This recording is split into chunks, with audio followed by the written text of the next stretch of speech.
Blockchain from scratch, part number 4. Welcome back. Today we're going to talk about wallets.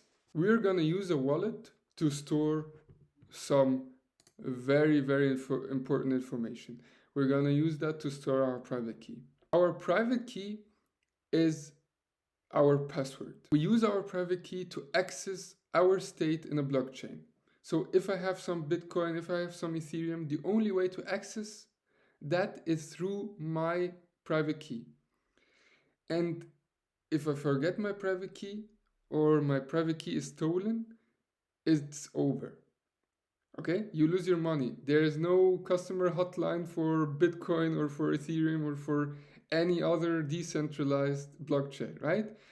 And the other thing that we'll need in our wallet is the public key. And the public key is our public address. So if you want someone else to send your money, you don't give them your private key, of course, you give them your public address.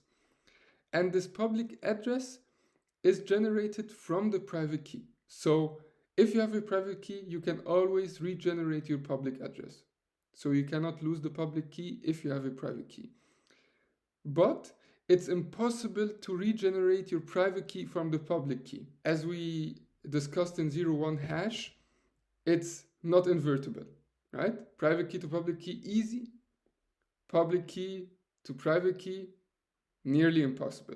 And that's very important. So our implementation will look the following way. We have this wallet object, and this wallet object is going to store, of course, our private key and our public key. And then we're going to have this sign function. And with that sign function, we can sign transactions using our private key. And we sign transactions to show to the blockchain that we actually own that money. If we don't have the private key, our password, we couldn't create a valid signature. And if we cannot create a valid signature, we cannot access our state in the blockchain. So first of all, we're gonna import everything that we created in 02 transaction. Then we're gonna import ETH account, which we're gonna use to sign transactions. And we're gonna import Web3, which we're gonna use to create a private key, public key pair.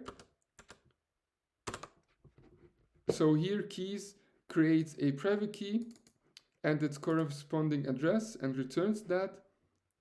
And if we look at the private key itself, it's just this long string of hexadecimal digits. And using that key, and anyone can create a key, right? A unique one, of course, a new one. You can hold millions of dollars. This key you could write down on a piece of paper. You could actually try to remember that in your head.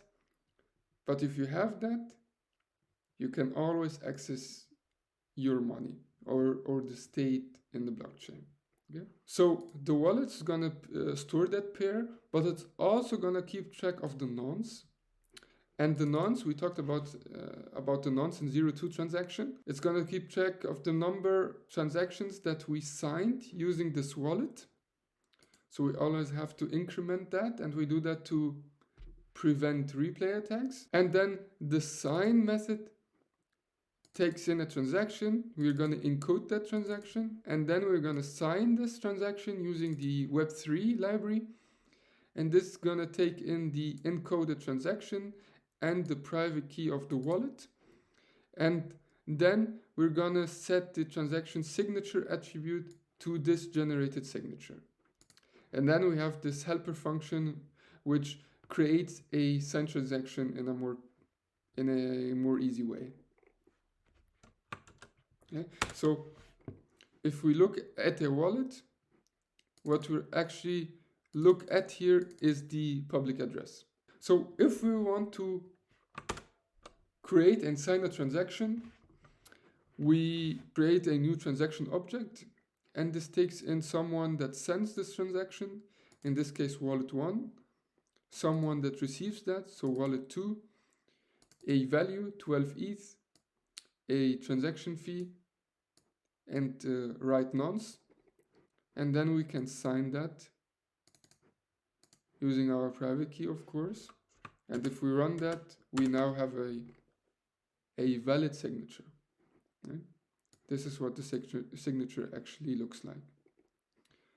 And this same thing we can do in a more easy way using signed transaction, which just takes in who receives that, the value, and the fee.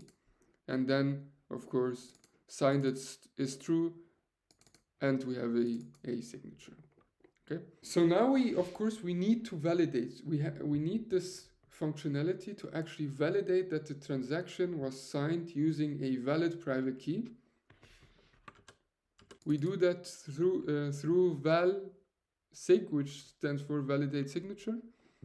And this takes in a transaction. And here we check, does it even have an attribute sig? If not, we're going to return false. If yes, we're going to encode our transaction. And then we're actually will recover our public key. So this Web3 recover message function takes in our transaction and the signature. And if the signature was valid, it should return the public key that created this transaction. And this will only happen if our signature was created by the right private key.